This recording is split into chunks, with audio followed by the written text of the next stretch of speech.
नमस्कार दोस्तों, MDM online study YouTube channel से मैं अजय पाल सिंह एक बार फिर से आपका हार्दिक अभिनंदन करता हूं। दोस्तों, अपने हिंदी साहित्य के अंतर्गत रीतिकालीन काव्य जो बीए द्वितीय वर्ष की पाठ्य पुस्तक है उसका अध्ययन कर रहे हैं। अब तक हमने जो पहला कवि है केशव दास जी, उनकी 3 रचनाओं का अध्ययन कर लिया है। आज अपने जो उनकी चौथी रचना है उसका अध्ययन करने जा रहे हैं। अगर किसी विद्यार्थी ने वो क्लासेस अटेंड नहीं की है तो MDM online study YouTube channel आप सर्च कीजिए यूट्यूब पर, वहां से आप उस चैनल को सर्च करते हुए सब्सक्राइब करें ताकि आपको जो भी क्लास चल रही है ऑनलाइन वो उनका नोटिस आपको समय रहते मिल सके और अपनी जो पढ़ाई है आप निरंतर जारी रख सको। तो दोस्तों, आज जो अपनी क्लास है उसको अपने प्रारंभ करने जा रहे हैं। इस क्लास के अंतर्गत जो हमारी पाठ्य पुस्तक है रीतिकालीन काव्य, उसका अध्ययन हम कर रहे हैं और उसमें हम किसको पढ़ रहे हैं? केशव दास जी को पढ़ रहे हैं। तो चलिए अपनी जो क्लास है हम प्रारंभ करने जा रहे हैं। तो आज अपने जो टॉपिक है अवधपुरी शोभा वर्णन पढ़ेंगे। ये जो क्लास है इसके अंतर्गत अवधपुरी शोभा वर्णन के अंतर्गत हमने ये देखेंगे कि जो अवधपुरी थी उसकी जो शोभा थी वो कैसी थी, इस चीज को हमने समझना है। इसके अलावा हम ये भी जानेंगे कि अवधपुरी के अंतर्गत क्या क्या विशेषताएं हैं, कवि ने उनको किस प्रकार का बताया है और किसके माध्यम से बताया है, ये हम जानने का प्रयास करेंगे। तो सबसे पहले मैं बता दूं, अपने ये जो है अवधपुरी ये लिया गया कहां से है? रामचंद्रिका से लिया गया। कौन सी रचना से लिया गया है? रामचंद्रिका से लिया गया है। तो ये ध्यान रखना, आप किससे लिया गया है? रामचंद्रिका से लिया गया है। तो ये जो है अपने प्रसंग के अंतर्गत लिखते हैं कि कोई भी जो हमारा टॉपिक है हम कहां से लेते हैं। तो ये जो कवि है केशव दास जी, उन्होंने रामचंद्रिका नामक जो रचना लिखी थी उसी में से ये अवधपुरी शोभा वर्णन लिया गया है। तो ये रचना किसकी है? ये रचना किसकी है हम इसके बारे में भी लिख लेते हैं। ये रचना है केशव दास जी की। किसकी है? केशव दास जी की। तो ये भी आप नोट करें कि ये रचना किसकी है? रामचंद्रिका केशव दास जी की रचना है। इसके बाद जो बात आती है कि हम कौन सी पाठ्य पुस्तक में से पढ़ रहे हैं इसको? रीतिकालीन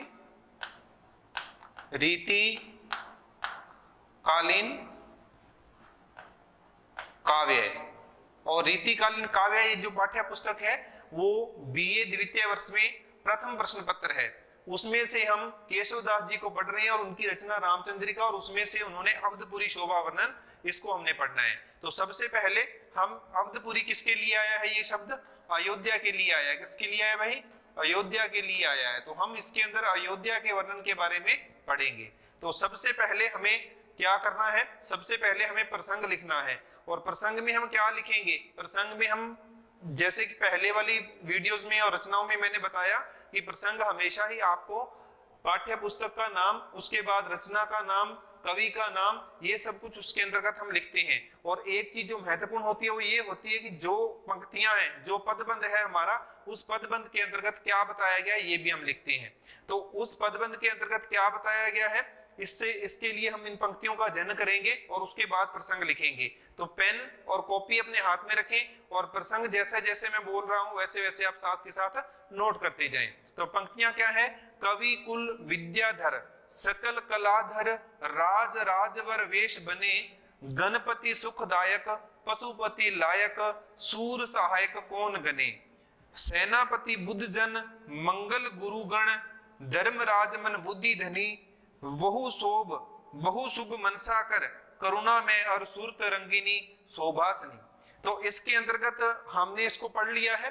पढ़ने के बाद हमें ऐसा जो लग रहा है इसके अंतर्गत कि कवि ने क्या बताया कि कवि ने जो अवधपुरी है, अयोध्या है, उसकी शोभा का वर्णन किया है, पहली बात। दूसरी बात, कवि ने ये किसके माध्यम से बताया है?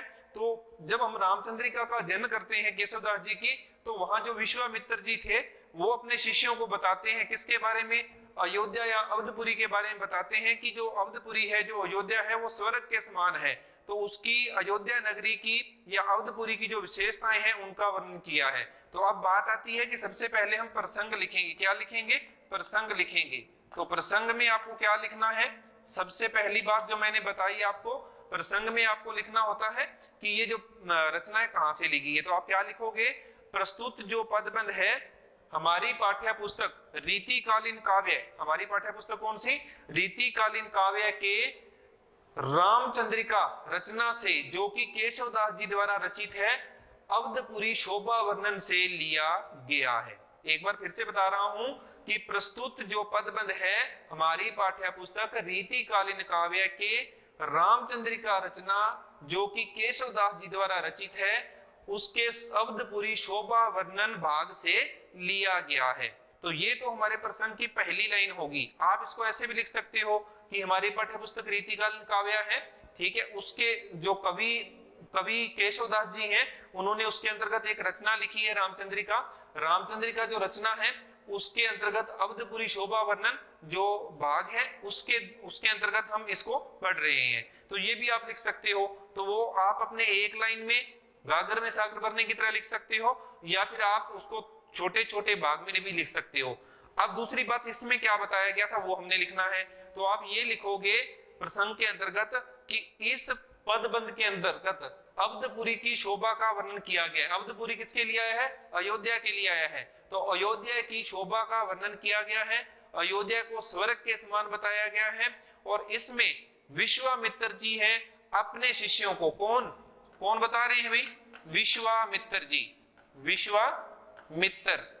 विश्वामित्र जी जो है वो अपने शिष्यों को किसके बारे में बता रहे हैं, विश्वामित्र जी अयोध्या नगरी के बारे में बता रहे हैं। उसकी जो स्वर्ग के समान विशेषता है उसका वर्णन इसके अंतर्गत किया गया है। तो ये हमारा क्या रहेगा, प्रसंग रहेगा। तो चलिए अपने इसको आगे बढ़ाते हैं और इन पंक्तियों की व्याख्या करते हैं। तो अब आपका जो प्रसंग कंप्लीट हुआ, तो यहां से हमें क्या करनी है, इसकी व्याख्या करनी है। क्या करनी है, व्याख्या करनी है। व्याख्या के अंतर्गत हम क्या बताएंगे, जैसे कि पहली लाइन है, इसमें लिखा है कवि कुल विद्याधर सकल कलाधर राज राजवर वेश बने। तो इसमें जो है श्लेष अलंकार की छटा है। यानी श्लेष अलंकार में क्या होता है कि शब्द एक बार आता है लेकिन उसके अर्थ परिस्थिति के अनुसार, रचना के अनुसार हम अलग अलग लेते हैं। तो वैसा ही यहाँ पर है, अयोध्या नगरी का वर्णन किया गया और साथ में स्वर्ग जैसी बताया गया, स्वर्ग के समान उसकी तुलना की गई है, स्वर्ग की विशेषताएं उसमें बताई गई है। तो इससे पता चलता है कि यहाँ जो शब्द लिखे गए हैं उनका अर्थ एक नहीं है, बल्कि स्वर्ग में जो विशेषता है वही अयोध्या नगरी में विशेषता है, तो उसके अर्थ दो लिए गए हैं, उससे अधिक भी हो सकते हैं। तो क्या कह रहे हैं कवि केशवदास, आचार्य केशवदास जी कहते हैं कि कवि कुल विद्याधर। तो यहाँ सबसे पहले लिखा गया है कि केशवदास जी बता रहे हैं कि जो अयोध्या नगरी है उसकी क्या विशेषताएं हैं। उन विशेषताओं को वर्णन करते हुए केशवदास जी कहते हैं कि कवि कुल, कि वहां के जो कवि हैं अयोध्या नगरी के, वो शुक्राचार्य के समान, शुक्राचार्य बहुत जो महान कवि हुए हैं, तो उनका नाम लेते हुए बता रहे हैं कि वहां के जो कवि हैं, कवि कुल किसको कहा गया, शुक्राचार्य को ही कहा गया है। तो वहां के जो कवि हैं शुक्राचार्य के समान काव्य रचना करने वाले हैं। तो किसके समान है कवि, शुक्राचार्य के समान। किसके समान, शुक्राचार्य के समान। तो ये आप लिख लेना, शुक्राचार्य। शुक्राचार्य कौन थे, महान कवि थे, ठीक है। तो वहां के जो कवि हैं अयोध्या के, वो किसके समान है, शुक्राचार्य के समान रचना करने वाले वहां के कवि कुल यानी कवि गण हैं। तो विद्याधर, आगे शब्द कौन सा आया है, विद्याधर। इसका मतलब क्या है, केशवदास जी ये कह रहे हैं कि वहां के जो विद्वान हैं वो किसके समान है, विद्याधर के समान। विद्वान किसके समान है, विद्याधर के समान। कौन है, विद्वान। तो विद्याधर कौन थे, एक विद्वान थे, महान विद्वान थे। तो कवि ये कह रहा है कि अयोध्या के जो कवि हैं वो तो है शुक्राचार्य के समान, और वहां के जो विद्वान हैं वो किसके समान है, विद्याधर के समान है। तो विद्या को धारण करने वाला कौन होता है, विद्वान होता है। तो विद्याधर यानी कि वहां के जो महान विद्वान है वो विद्याधर के समान है। इसके बाद देखिए सकल कलाधर, इसका मतलब क्या है, सकल कलाधर का मतलब सभी प्रकार की कलाओं को धारण करने वाले। सकल कलाधर का मतलब सभी प्रकार की कलाओं को धारण करने वाले। सभी प्रकार की कलाओं को कौन धारण करता है, चंद्रमा। कौन धारण करता है, चंद्रमा, ठीक है। तो आगे कवि क्या कह रहे हैं कि वहां पर क्या है, चंद्रमा के समान कलाओं को धारण करने वाले कौन लोग हैं, चंद्रमा के समान धारण करने वाले कौन लोग हैं, पंडित लोग हैं। कौन लोग हैं, पंडित, या फिर कह सकते हो ज्ञाता। ज्ञाता लोग हैं, ज्ञानी लोग हैं। तो सकल कलाधर यानी सभी तरह की कलाओं को धारण करने वाला, जैसे चंद्रमा होता है वैसे ही अयोध्या नगरी के जो लोग हैं वो सभी तरह की कलाओं को धारण करने वाले पंडित या ज्ञाता या ज्ञानी लोग हैं। इसके बाद क्या है, राज राजवर वेश बने। अंत में वहां के अयोध्या नगरी का जो राजा था, कौन था, राजा दशरथ, ठीक है। तो उसके बारे में कह रहे हैं कि राज राजवर वेश बने, तो वो कह रहे हैं कि कुबेर के समान वैभव संपन्न, कुबेर के समान वैभव संपन्न अयोध्या नगरी का राजा दशरथ है। तो यहाँ राज राजवर वेश बने, तो राज यानी कुबेर के समान, यहाँ किसके समान बताया है, कुबेर के समान, कुबेर के समान किसको बताया गया है, कुबेर के समान राजा दशरथ को। तो कुबेर क्या थे, वैभव संपन्न थे कुबेर, तो उसी प्रकार से कुबेर के समान कौन किसको बताया गया है, राजा दशरथ को, किसको, राजा दशरथ को बताया गया है। तो कुबेर के समान वहां के जो अयोध्या नगरी के राजा दशरथ हैं वो वहां पर बताया गया है। तो पहली लाइन का अर्थ दोबारा सुनिए कि अयोध्या नगरी में शुक्राचार्य के समान कौन है, कवि लोग हैं जो काव्य रचनाएं करते हैं, और जो दूसरे लोग विद्वान कैसे हैं, विद्याधर के समान वहां विद्वान है, और चंद्रमा के समान कलाओं को धारण करने वाले वहां पर कौन लोग हैं, पंडित लोग हैं, ज्ञानी लोग हैं, ज्ञाता लोग हैं। और राज राजवर वेश बने, और कुबेर के समान वहां पर राज राजवर वेश बने, राज का मतलब एक यहाँ कुबेर से लिया गया है, देखिए राजवर वेश बने, तो कुबेर के समान वैभव संपन्न वहां पर कौन है, राजा दशरथ है। तो पहली लाइन की व्याख्या हमने लिख ली है, उसको कंप्लीट कर लिया। दूसरी लाइन पर आते हैं। दूसरी लाइन क्या है, गणपति सुखदायक पशुपति लायक सूर सहायक कौन गने। तो अब फिर से अयोध्या नगरी का जो प्रशंसा है, अयोध्या नगरी की जो विशेषताएं हैं उसको बताते हुए कवि कह रहे हैं कि गणपति सुखदायक, गणपति के समान, गणपति मतलब गणपति के समान, गणपति के समान सुखदायक, सुख देने वाले, गणपति के समान सुखदायक का मतलब क्या है, सुख देने वाले। तो वहां के जो लोग हैं वो कैसे हैं, गणपति सुखदायक, गणपति मतलब गणेश जी, गणपति मतलब गणेश जी, गणेश जी के समान वहां के लोग क्या हैं, सुख देने वाले हैं, या गणपति भी लिख सकते हो। तो गणपति के समान सुख देने वाले वहां के क्या हैं, लोग हैं, गणेश जी के समान सुख देने वाले वहां के लोग हैं। क्योंकि गणेश जी को क्या माना जाता है, सुख संपत्ति देने वाला माना जाता है, तो इसलिए वहां के लोगों को कैसा बताया, गणपति के समान, गणेश जी के समान। पशुपति लायक, पशुपति किसके लिए आता है भाई, शिव के लिए आता है। किसको कहते हैं पशुपति, शिव को कहते हैं, यानी शिव भोलेनाथ को कहते हैं पशुपति लायक। और वहां की जो पशुपति हैं मतलब पशुओं को पालने वाले लोग हैं, उनकी जो पशुशालाएं हैं वो किस प्रकार से हैं, जैसे शिव की शालाएं थी, जैसे कि शिव जी की शालाएं थी, वैसे ही वहां के जो लोग हैं पशुओं को पालने वाले हैं उनकी शालाएं हैं। पशुपति लायक, लायक का मतलब होता है कि जो प्रशंसनीय हो, जिसकी प्रशंसा हम कर सकें। तो वहां के लोगों को शिव के समान बताया गया, और उनकी जो शालाएं हैं वो पशुपति हैं, जो उनकी जो शालाएं हैं वो शिव की शालाओं के समान हैं।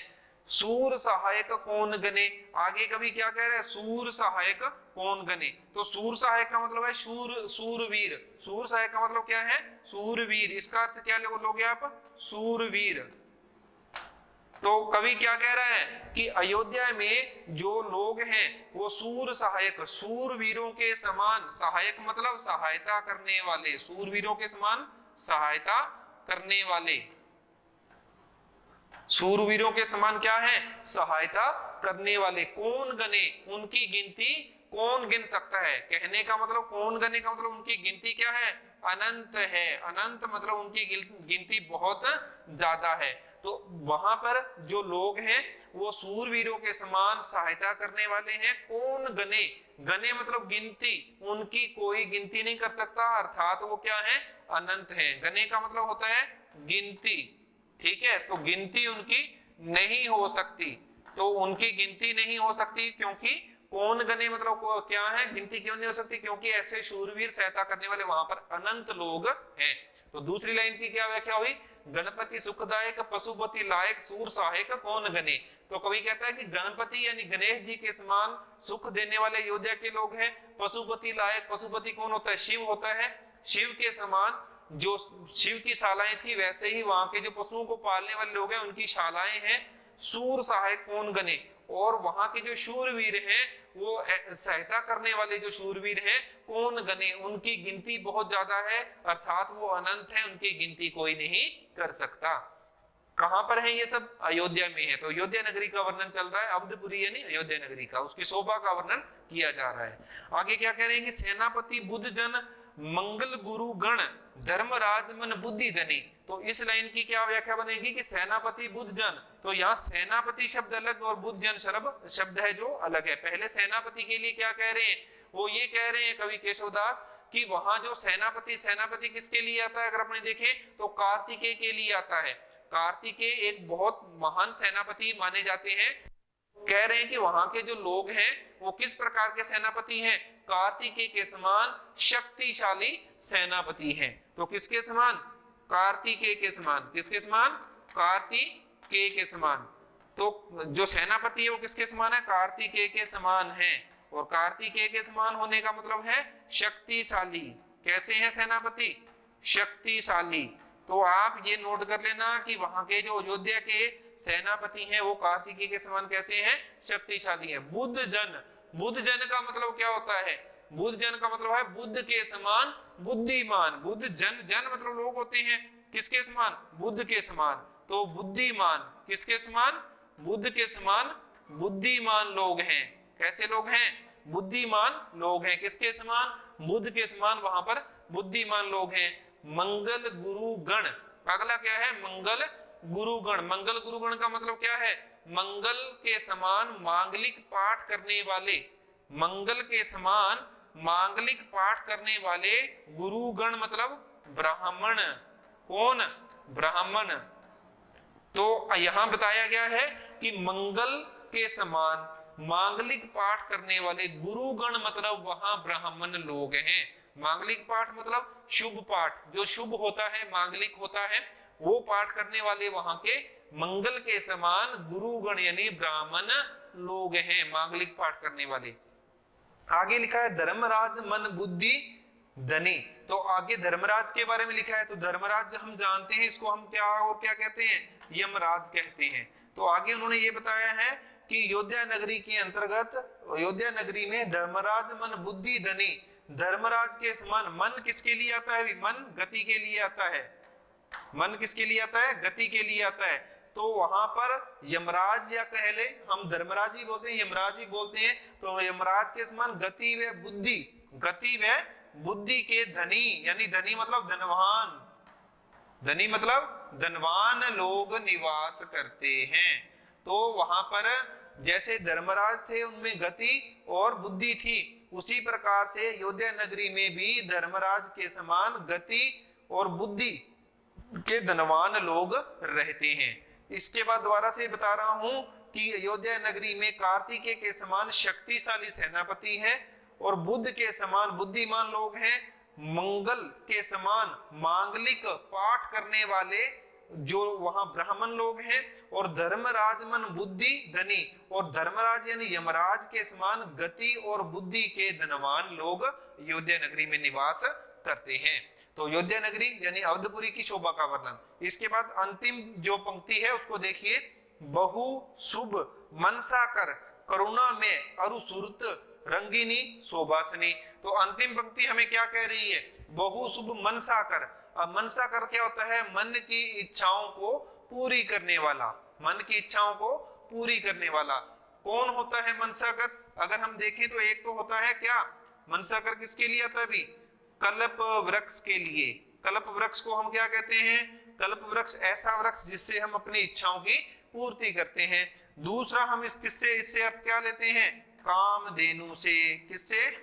कामधेनु से। तो देखिए दो दो अर्थ आ रहे हैं। श्लेष अलंकार की छटा हर पंक्ति के अंदर हमने देखी है। तो यहाँ भी बहु शुभ मनसा कर, बहुत सारी शुभ इच्छाओं की पूर्ति करने वाले कल्प वृक्ष व कामधेनु के समान, बहुत सारी इच्छाओं की पूर्ति करने वाले कल्प वृक्ष व कामधेनु के समान यहाँ के क्या हैं? राजा हैं। यानी वहां का जो राजा है वो किसके समान है? कल्प वृक्ष और कामधेनु के समान बहु शुभ, बहुत सारी शुभ इच्छाओं की, मन की इच्छाओं की पूर्ति करने वाले वहां के राजा हैं। करुणा में किसके लिए आता है? करुणा में किसको कहा जाता है? तो करुणा में अपने बोलते हैं ना भी करुणा जो दया करने वाला होता है, तो दया करने वाले कौन थे? विष्णु जी। तो करुणा में किसके लिए आया है? तो यहां हम लिखेंगे कि वहां जो लोग हैं और जो राजा हैं वो क्या है? विष्णु जी के समान करुणा में यानी दया करने वाले हैं।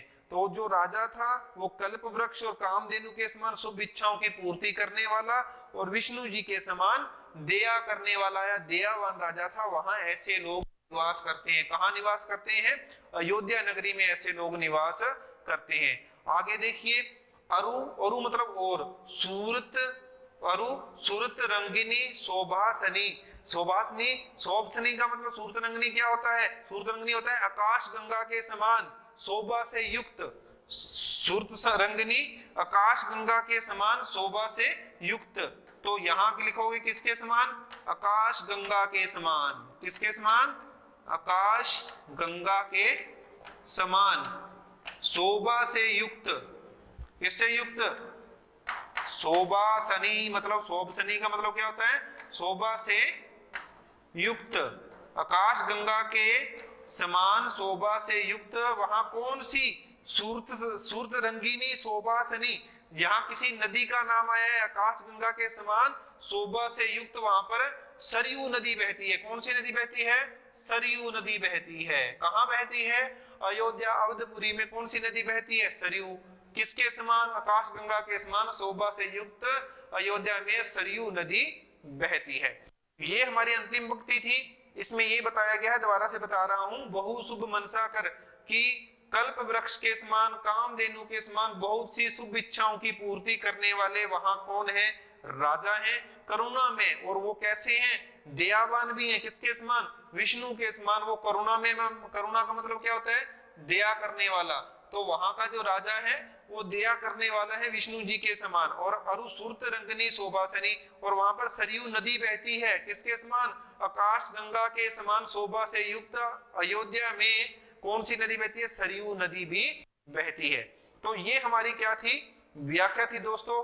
हमने इसकी व्याख्या की है। इसके बाद हमने क्या लिखना होता है? विशेष लिखना होता है। क्या लिखना होता है? विशेष। तो विशेष के अंतर्गत हमें क्या लिखना होगा कि इसके अंतर्गत क्या क्या बताया गया है?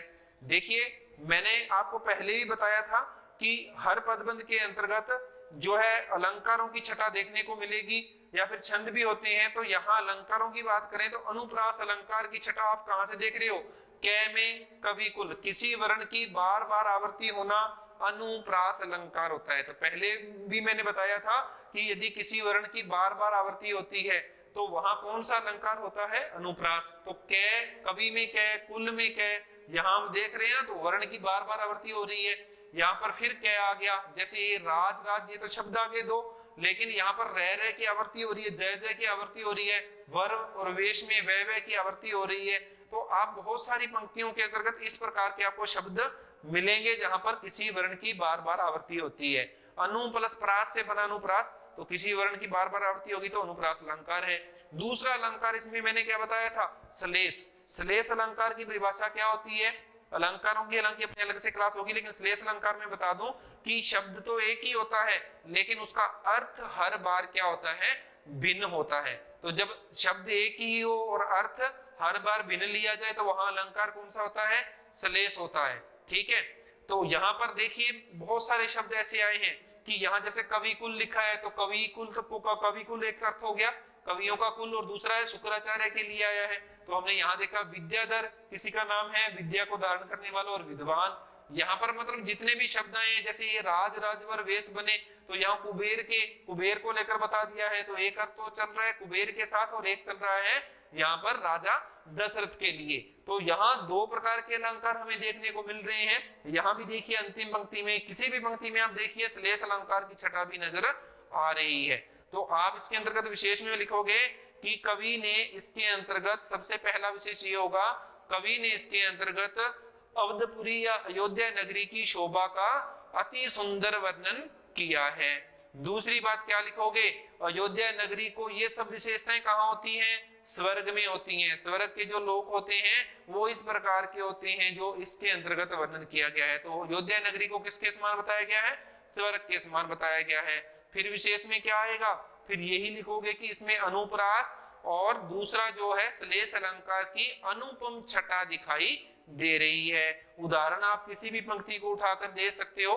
मैंने थोड़ी सी हिंट आपको दिया है, विशेषता बता दी कि अनुप्रास में वर्ण की आवृत्ति होती है, श्लेष में एक ही शब्द होता है, उसका अर्थ हम अलग अलग ले लेते हैं वर्णन के अनुसार। तो यहाँ अयोध्या के साथ साथ स्वर्ग की जो विशेषताएं हैं वही विशेषताएं बताई जा रही है। तो अर्थ तो हर शब्द का क्या है? बार बार अलग अलग लिया ही जा रहा है। तो ये अलंकार भी आप इसके अंतर्गत बताओगे। तो केशवदास जी ने ये यहाँ पर जो विश्वामित्र जी थे उनके माध्यम से, विश्वामित्र जी अपने शिष्यों को अयोध्या के बारे में बता रहे, उनके माध्यम से अयोध्या जो थी, अवधपुरी थी, उसकी शोभा का वर्णन किया है। तो ये हमारा जो पदबंध है कंप्लीट हुआ। अब हम चलते हैं नेक्स्ट पदबंध पर। आगे देखिए अपना जो अगला पदबंध है उसको हम पढ़ने जा रहे हैं अभी। तो इसके अंतर्गत प्रसंग आपको है जो फिर से लिखना होगा, क्योंकि जो व्याख्या आती है आपके पेपर में वो 5-6 लाइनों की व्याख्या आती है। उसके अंतर्गत आप सबसे पहले प्रसंग लिखते हो, और प्रसंग में मैंने बताया आपको क्या लिखना होता है। प्रसंग के अंतर्गत प्रसंग में आपको सबसे पहले लिखना होता है कि ये जो रचना कहाँ से ली गई है।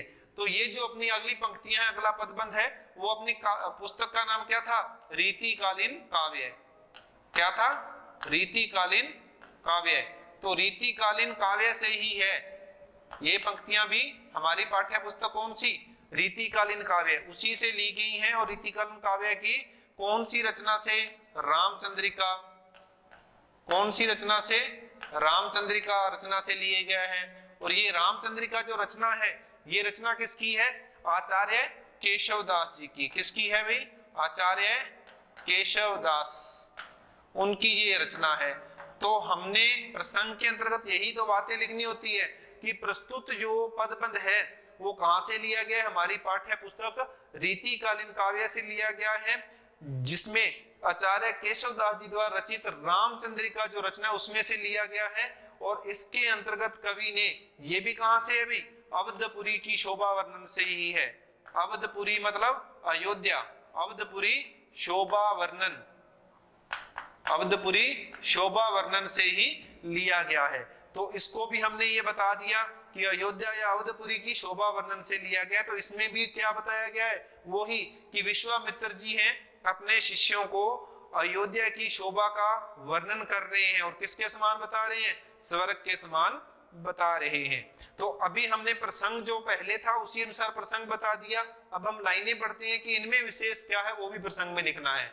मूलन ही की जहां अधोगति केशव गाइये, होए हुतासन धूम नगर एके मलिनाइये, दुर्गति दुर्गन हीजु कुटिल गति सहितन ही में, श्री फल को अभिलाष प्रकट कवि कुल के जी में। तो अब देखिए हमने इसको जब पढ़ा है तो इसके अंतर्गत भी अयोध्या नगरी है उसी का वर्णन किया जा रहा है और उसकी और विशेषताएं बताई गई हैं। पहले मूलन की ही जहां अधोगति इस लाइन को पढ़ा, तो इसका जब हम अर्थ लगाएंगे तो वो अपने को पता चलेगा कि जो मैं अभी प्रसंग में बता रहा हूं कि इसके अंतर्गत जो कवि ने वहां के जो लोग हैं, उन लोगों की, जो अयोध्या नगरी के लोग हैं, उनकी प्रशंसा की है। इसके साथ साथ वहां के लोगों का जो व्यवहार है वो प्रकट किया गया है। तो कवि कुल, यहाँ कवि कुल लास्ट में है, तो कवियों की जो अभिलाषाएं हैं, जो इच्छाएं हैं, वो प्रकट की हैं। तो ये आप प्रसंग में लिख दोगे। तो यहाँ भी आप एक ही जो शब्द में कहना चाहो तो ये कह सकते हो कि यहाँ पर भी आचार्य केशवदास जी ने विश्वामित्र जी के माध्यम से, जो कि अपने शिष्यों को अयोध्या नगरी के बारे में बता रहे हैं, तो अयोध्या या अवधपुरी की शोभा का वर्णन किया है और उसको स्वर्ग के समान विशेषताओं से युक्त बताया है। तो ये हमारे प्रसंग में रहेगा। उसके बाद हम क्या लिखेंगे? व्याख्या। क्या लिखेंगे? व्याख्या। तो ये कंटिन्यू चल रहा है। तो आप व्याख्या में क्या लिखोगे? पहली लाइन देखिए, मूलन ही की जहां अधोगति केशव गाइये। तो यहाँ पर मूलन, मूलन किसके लिए आता है? जड़ के लिए आता है। मूल से बना क्या? मूलन। मूलन मतलब जड़। मूलन ही की जहां अधोगति केशव गाइये। अब जड़ किसकी होती है? वृक्ष की होती है।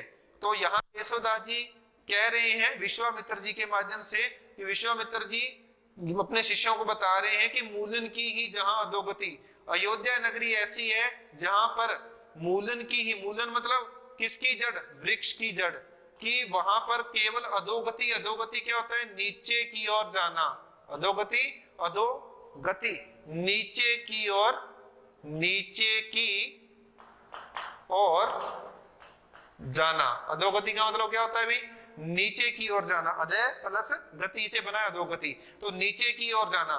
तो क्या कह रहे हैं कि यहाँ अयोध्या नगरी में, अवधपुरी में केवल वृक्षों की जड़ें ही नीचे की ओर जाती है। मूलन क्या होता है, जड़ें यानी जड़, केवल वृक्षों की जड़ या जड़ें ही जहां अधोगति नीचे की ओर जाती हैं, ऐसी है अयोध्या नगरी। केशव गाइए, केशव गाइए का मतलब केशव दास जी ऐसा गा रहे हैं, कह रहे हैं, बता रहे हैं, किसके माध्यम से, विश्वामित्र जी के माध्यम से। आगे क्या है, होए हुतासन धूम नगर एके मलि नाइये। तो आगे वो ये बता रहे हैं कि होए हुतासन धूम नगर एके मलि नाइये, कि वहां पर अयोध्या के अंतर्गत धूम क्या होता है, धुआं, क्या होता है, धुआं। ये कह रहे हैं कि वहां अयोध्या के अंतर्गत होए हुतासन केवल, केवल यज्ञों, इसका मतलब क्या है, होता है हुतासन केवल यज्ञों की अग्नि का धुआं।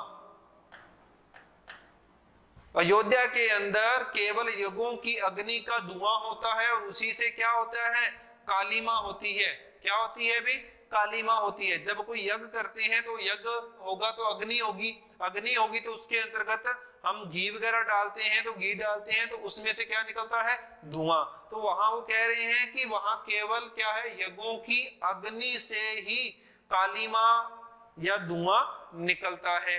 तो यहाँ इसका मतलब बताना वो क्या चाहते हैं, वो ये बताना चाहते हैं कि धुआं केवल यज्ञों की अग्नि से ही निकलता है, या फिर जो काली होती है वहां अयोध्या के अंतर्गत जो कालीमा होती है वो केवल अग्नि, यज्ञों की अग्नि से ही होती है। और नगर एके मलिनाए, लेकिन जो नगर है अयोध्या नगरी, उसमें एके कोई भी, उसमें कोई भी मलिनाए मतलब मलिन नहीं है, उसमें कोई भी क्या नहीं है, मलिनाए का मतलब होता है उसमें कोई भी मलिन नहीं है। मलिन का मतलब है जिसके मन में क्या हो, कड़वाहट हो, कोई भी वहां पर मलिन नहीं है, जिसके मन में कड़वाहट हो ऐसा कोई भी नहीं है। तो अयोध्या नगरी के अंतर्गत केवल यज्ञों की अग्नि से ही धुआं निकलता है, और उसी की काली मां है, उसी से वो काली है। नगर एके मलिनाए, लेकिन नगर में एके कोई भी, नगर में कोई भी मलिन पुरुष या मलिन लोग नहीं है, जिसके मन में कड़वाहट हो या जो बुरा हो ऐसा कोई भी नहीं है। आगे लिखिए, दुर्गति दुर्गन ही जू कुटिल गति सहितन ही में। तो दुर्गति दुर्गन ही, तो इसका अर्थ क्या मतलब है, दुर्गति का मतलब दुर्गति होता है बुरी दशा, क्या होता है, बुरी दशा, या फिर दुर्गति भी कह सकते हो। तो दुर्गति दुर्गन ही, दुर्गन क्या होता है, दुर्ग या फिर किले, क्या होता है, किले या फिर दुर्ग। तो वहां ये बताया गया है कि दुर्गति किसकी होती है, दुर्गों की या किलों की ही क्या है, दुर्गति है, बुरी दशा है। ही जू कुटिल गति सहितन ही में, तो पहले हम यहां तक लेंगे कि दुर्गति किसकी है, केवल दुर्गों की है। इसके साथ हम आप क्या लिखेंगे, दूसरा अर्थ कि दुर्गों की दुर्गति, किलों की दुर्गति हो सकती है, लेकिन लोगों की दशा बुरी नहीं है। लोगों की दशा कैसी है अयोध्या नगरी में, अच्छी है, वहां के लोगों की जो दशा है बहुत बढ़िया है, उनकी दशा बुरी नहीं है। कहने का मतलब वो क्या है, प्रगतिशील है। दुर्गति केवल दुर्गों की है, किलों की है, लेकिन वहां के जो लोग हैं उनकी गति अच्छी है, उनका आचरण अच्छा है, उनकी दशा अच्छी है। इसके बाद देखिए, कुटिल गति सहितन ही में, तो इसका मतलब क्या है, सहितन क्या होता है, सहितन का मतलब होता है नदियां, क्या होता है, नदियों का प्रवाह है, क्या होता है, नदियों का प्रवाह, नदियों का प्रवाह क्या होता है, नदियों का प्रवाह। तो कुटिल गति सहितन ही में, कुटिल होता है, वैसे तो अपने कहते हैं कुटिल बुरा, लेकिन यहां पर आपको अर्थ दूसरा भी लेना है, टेढ़ापन, क्या होता है, टेढ़ापन, दूसरा अर्थ क्या लेना है, टेढ़ापन। कुटिल का अर्थ वैसे तो बुरा होता है, लेकिन आपको अर्थ लेना है साथ में टेढ़ापन। तो ये बता रहे हैं कि अयोध्या नगरी के अंतर्गत नदियों का जो प्रवाह है उसके अंतर्गत क्या है, टेढ़ापन है। उसके अंतर्गत क्या है, टेढ़ापन है। केवल और केवल नदियों के प्रवाह के अंदर ही क्या है, टेढ़ापन है। उनकी गति ही क्या है, टेढ़ी है। उनकी गति में कुटिलता है, गति में ही है कुटिलता, किसकी, नदियों के प्रवाह की। लेकिन जो वहां के जो लोग हैं उनके अंतर्गत किसी प्रकार की कुटिलता नहीं है, लोगों में किसी प्रकार की कुटिलता नहीं है, यानी कि वो टेढ़े नहीं है, वो सरल हैं, सीधे हैं, अच्छा आचरण करने वाले लोग हैं। दोबारा सुनिए, इसमें क्या अर्थ है कि दुर्गति दुर्गन ही जो, यानी कि जो वहां दुर्ग हैं, किले हैं, उनकी ही बुरी दशा है, वहां के लोगों की दशा बुरी नहीं है, वहां के लोगों की दशा अच्छी है, उनका आचरण अच्छा है, उनकी उन्नति है। और कुटिल गति सहितन ही में, सहितन क्या होता है, नदियों का प्रवाह। नदियां जब चलती हैं उनका प्रवाह होता है, वही टेढ़ा मेढ़ा होता है। तो नदियों का जो प्रवाह है केवल वही वहां पर टेढ़ापन है, उन्हीं में कुटिलता है। लेकिन वहां के जो लोग हैं उनकी जो आचरण है, उनकी जो दशा है, उसके अंतर्गत कोई किसी प्रकार की कुटिलता नहीं है, यानी कि वो बहुत सरल है। वहां के अयोध्या के लोग बहुत ही सीधे हैं। इसके बाद श्रीफल को अभिलाषा प्रकट कवि कुल के जी में, अंत में कवि क्या कह रहे हैं, श्रीफल की अभिलाषा। श्रीफल क्या होता है अभी, विल्लभ फल होता है। क्या होता है, विल्लभ फल होता है। एक फल होता है जिसको हम किसके लिए इस्तेमाल करते हैं, पूजा सामग्री के अंतर्गत इस्तेमाल करते हैं। तो वो श्रीफल की बात बताई गई है कि श्रीफल को अभिलाषा प्रकट कवि कुल के जी में। कवि कुल यानी हमने पहले भी ये शब्द पढ़ा था, कवि कुल मतलब कवियों के लिए आते हैं, महान कवि। अयोध्या नगरी के जो महान कवि हैं वो श्रीफल की अभिलाषा किस लिए करते हैं, श्रीफल को अभिलाषा प्रकट कवि कुल के जी में केवल और केवल किसी प्रकार के जो अपने उपनाम देते हैं उसके लिए करते हैं। यानी कि अगर प्रशंसा करनी है, उपमा देनी है, उसके लिए श्रीफल की जो वहां के कवि लोग हैं उसका इस्तेमाल करते हैं। वैसे उनको कोई अभिलाषा नहीं है अयोध्या नगरी के कवियों को। श्रीफल की अभिलाषा, विल्लभ फल की अभिलाषा इसीलिए करते हैं ताकि वो जो सतनों की उपमा दे सकें। सतनों की उपमा देने के लिए किसका इस्तेमाल करते हैं, श्रीफल, जो इस शब्द का इस्तेमाल करते हैं। इसके अलावा वहां के कवियों में किसी प्रकार की कोई इच्छा, अभिलाषा क्या होती है, इच्छा या चाह नहीं होती है। तो स्टूडेंट्स, ये हमने जो था रीतिगलन काव्य का जो दूसरा पार्ट था रामचंद्रिका का, अयोध्या नगरी का जो वर्णन था, उसकी व्याख्या भी हमने समझ ली। विशेष में आप क्या लिखोगे इसके अंतर्गत, विशेष में वही है अलंकार, आपको अनुप्रास तो मिल ही जाएगा। उसकी पहचान मैंने आपको बता दी कि एक ही वर्ण बार बार आए तो कौन सा अलंकार होता है, अनुप्रास होता है। और इसके अलावा श्लेष अलंकार, श्लेष अलंकार कहाँ होता है, जहां पर शब्द एक ही आए लेकिन उसका अर्थ हम अलग लगाएं। यहां देखिए श्रीफल की अभिलाषा, यानी श्रीफल होता है शुभ कार्य के लिए, तो पहले शुभ कार्य के लिए और दूसरा अर्थ क्या है, विल्लभ फल। तो वो अभिलाषा करते हैं कवि, किस लिए करते हैं, केवल उपमा देने के लिए ही करते हैं। तो इस प्रकार से हमने जो ये था कुटिल शब्द का अर्थ देखिए, बुरा भी होता है और टेढ़ापन भी होता है। टेढ़ापन किसके लिए है, नदियों के लिए, तो ये श्लेष अलंकार की छटा है। और बुरा किसके लिए आया है, लोगों के लिए आया है। तो इस प्रकार से कवि ने अयोध्या नगरी का जो वर्णन करते हुए बताया है, विशेष में लिखोगे कि उसकी जो विशेषताएं कैसी हैं, स्वर्ग के समान है। किसके माध्यम से बताई है, विश्वामित्र जी के माध्यम से बताई है। तो दोस्तों, आपको ये क्लास यदि पसंद आए तो लाइक कीजिए, शेयर कीजिए, दूसरे दोस्तों तक पहुंचाइए और अधिक से अधिक इसका आप लाभ उठाइए। और फिर से मैं आपका अंत में धन्यवाद करता हूं। कल अपने इसी को आगे बढ़ाएंगे। धन्यवाद।